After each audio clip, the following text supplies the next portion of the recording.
andito na po si Speaker Pantaleon Alvarez, na siya po ang presidente po ng Partido Reforma. Andito po yung ating mahal na mayor ng Davao City, si Mayor Baste. Mahal nating mayor ng Cebu, si Mayor Mike Rama.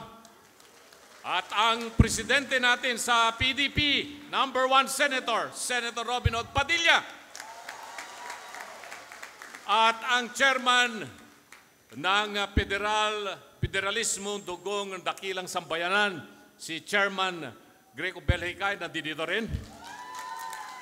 Ang presidente ng MRD, NECC, na siyang nag-umpisa para kumbinsing tumakbo ang dating Pangulong Rodrigo Duterte noong 2015. Nandito si Attorney Franklin Quijano, kaibigan ko po yan.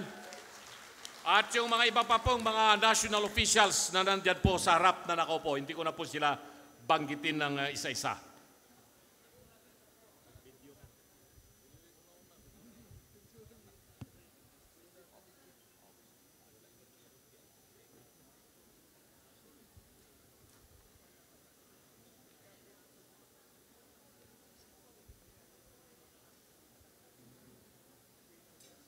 Alam ko po, excited po kayo lahat na masilayan muli ang dating Pangulong Digong Duterte.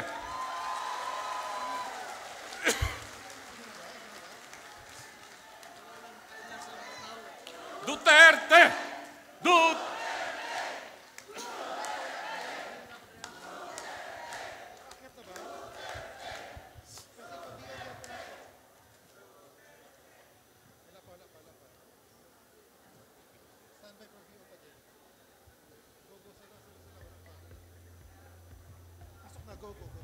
Please welcome our former President, Rodrigo Roa Duterte, and the National Chairperson of Partido Democratico Pilipino. Please stand and give a round of applause.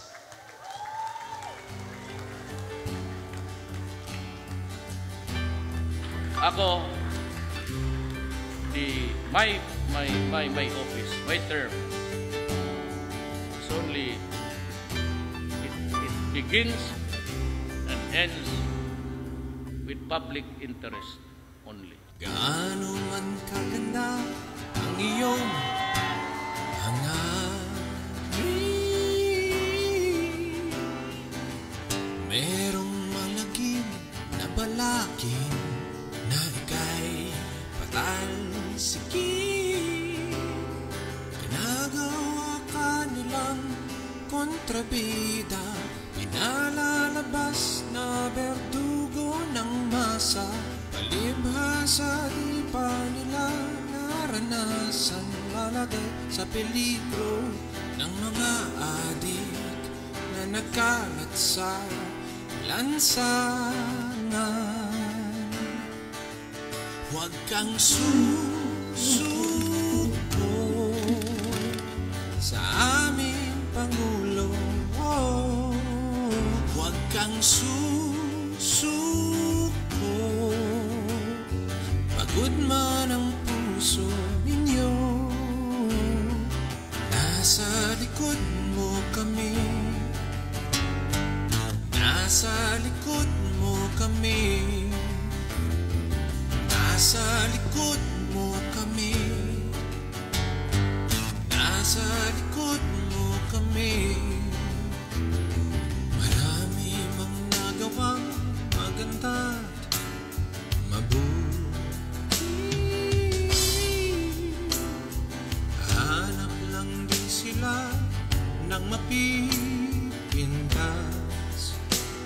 Parating ginagawa ka nilang kontrabida, inalalabas na berdugo ng masa, palibhasa di pa nila naranasan, lalagay sa Talagang sinasagad ko ang sarili ko.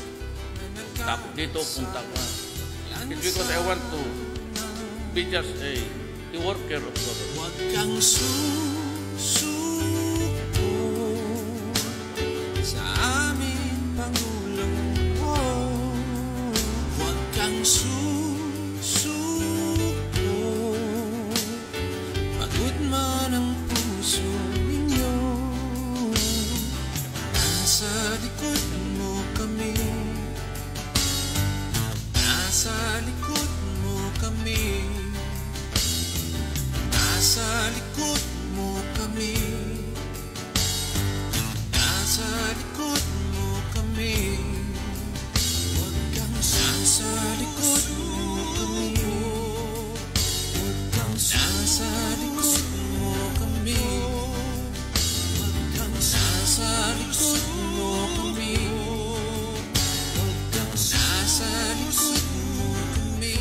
be with you, beside you, sa likod mo. Protektado kayo sa panahon ko. Maraming salamat. Nasa likod mo kami. Yan, masigabong palakpakan. Muli salubungin natin ang ating mahal na presidente, si Mayor Rodrigo Roa Duterte. Duterte! Duterte! Duterte! Andyan din ang ating mahal na Senador, Senator Bongo. Kasama rin po si Philip Salvador na nandito.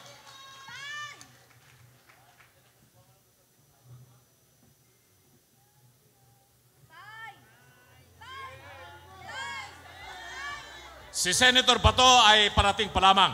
At kasama rin po si dating Executive Secretary Bingbong Medialdea at yung mga iba pang mataas na opisyal, siyempre yung ating Vice Chairman ng partido, si former Secretary Alfonso Cusi. At this juncture, gusto ko pong tawagan si Mr. Edwin Praite for the blowing of the horn that will signal the start of the PDP Laban National Assembly.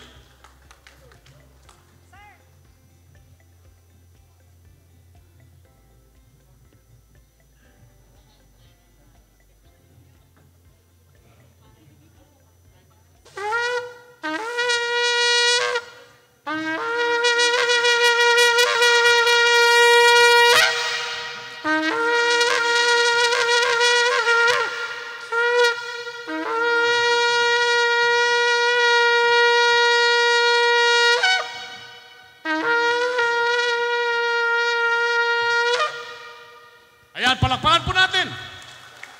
That signals the start of our National Assembly. May I ask everyone to please stand up for the invocation and thereafter join in the singing of our national anthem.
Maraming salamat po sa inyong lahat. Please remain standing. May I call now on Attorney Yvette Contacto for the recitation of the PDP Laban Creed.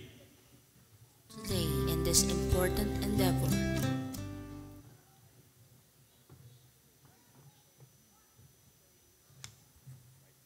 All members, please, all PDP Laban members, please raise your right hand and repeat after me. I commit myself to a peaceful and democratic way of life to ensure the establishment and maintenance of a Filipino society characterized by freedom, solidarity, justice, equity, social, and intergenerational responsibility, self-reliance, efficiency, enlightened nationalism.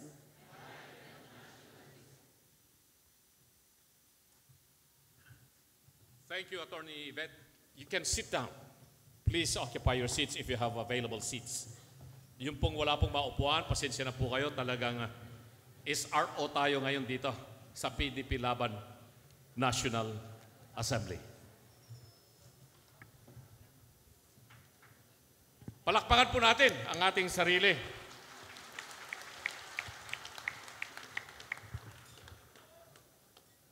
Mr. Chairman, at this juncture, nakahanda na po yung mga members po ng PDP Laban para sa pagpupulong natin itong gaganapin nating National Assembly.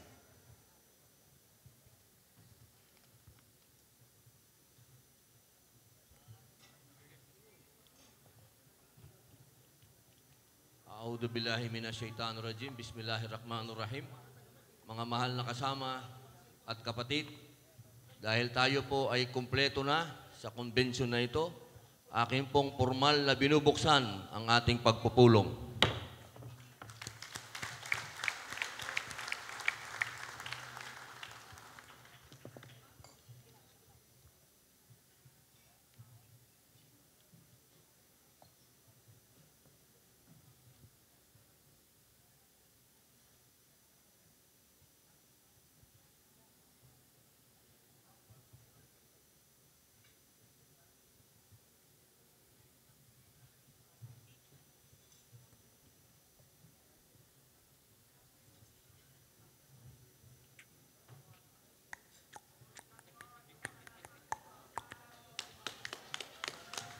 I am now directing the Secretary General, Attorney Amy Torrefranca Neri, to establish the presence of a quorum. Thank you, Mr. Chair.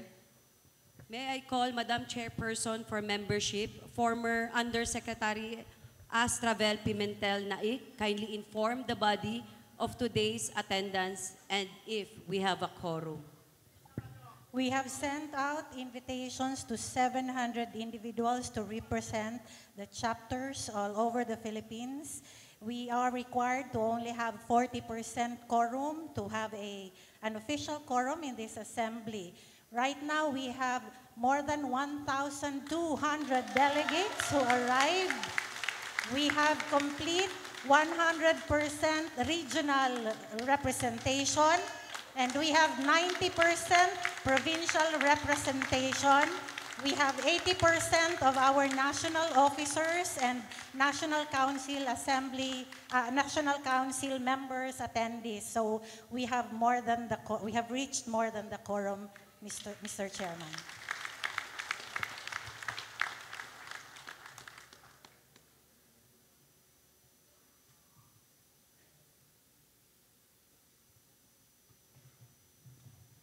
Mr. Chairman, we have a quorum. At this point, to facilitate the conduct of the National Assembly, I am appointing Secretary Alcosi, PDP National Vice Chairman, to continue with the presiding of the meeting. Secretary Raul Lambino, PDP Vice President for External Affairs, as moderator for this National Assembly. If there's no objection, then we proceed.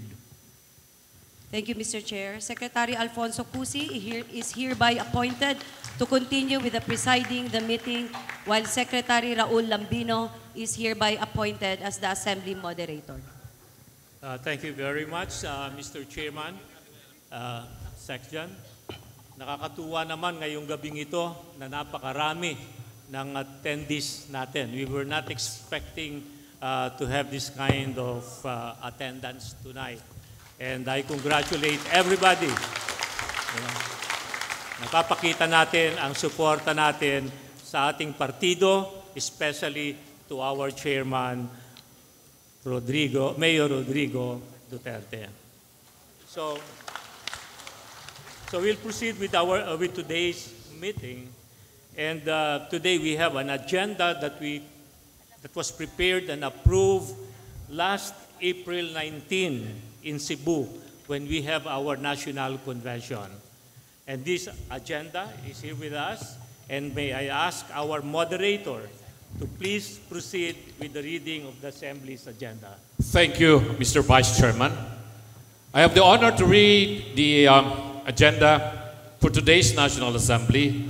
We have done already with the invocation, the national anthem, the recitation of the PDP Laban Creed, the determination of quorum, the opening remarks of Mayor Sebastian Duterte, the approval and adoption of the agenda, the report of the National Council, the election of officers, of taking of the newly elected national officers, of taking of the new PDP Laban members, and the introduction of the chairman and the chairman address. May I move for the approval of the agenda, the National Assembly of PDP Laban. Second the motion. There's a motion. Any second the motion?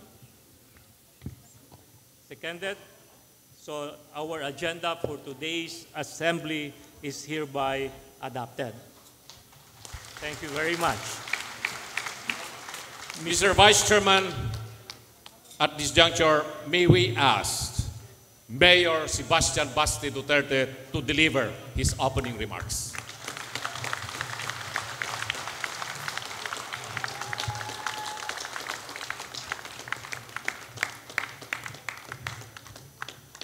Magandang gabi sa inyong lahat. Welcome to Davao City. Welcome. So, unang-una sa lahat, salamat masyado kasi tinatanggap niyo ako as Executive Vice President of PDP Laban. I am very grateful and very honored. And I gladly accept this position. Gusto ko lang din malaman nyo na kung bakit ako sumali sa partido natin. Kasi unang-una sa lahat, baka kailangan yung matanda, kay puro bata yung nakikita ko dito. Pero nung narinig ko, nagsialisan yung mga membro ng PDP Laban, inisip ko, I thought to myself, then this must be a good opportunity para sumali because it has been filtered. So yung mga natitira dito ngayon, yun yung may mga bayag.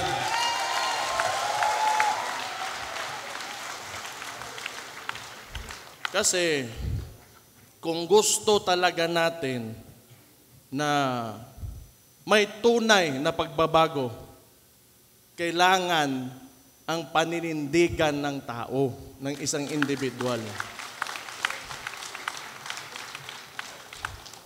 So nasubukan yung partido, yung mga gustong i-preserve o gustong mag-survive ng politika nila, wala na. Mga nandito, gusto ko sumali sa inyo kung kayo ay naniniwala pa rin na ituloy ang laban, sasama ako sa inyo.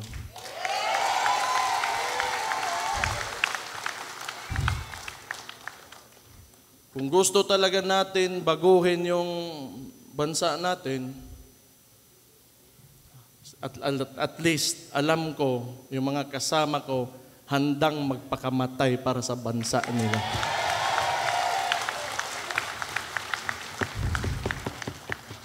Yun lang ang kailangan ko. Kahit konti na lang tayo, basta alam ko lang yung kasama ko, yun din yung nasa puso at isipan. Wala akong problema dyan. Ubantang mga matay tanan kung patyon ta nila, pero usara ang nastong kasakasing ugunahuna ang atong nasod ang mahal nating Pilipinas. Hindi ko na ipataasin pa kasi marami pa tayong item sa agenda. Again, welcome, and again, I'm very thankful for having me as your Executive Vice President. Thank you and good evening.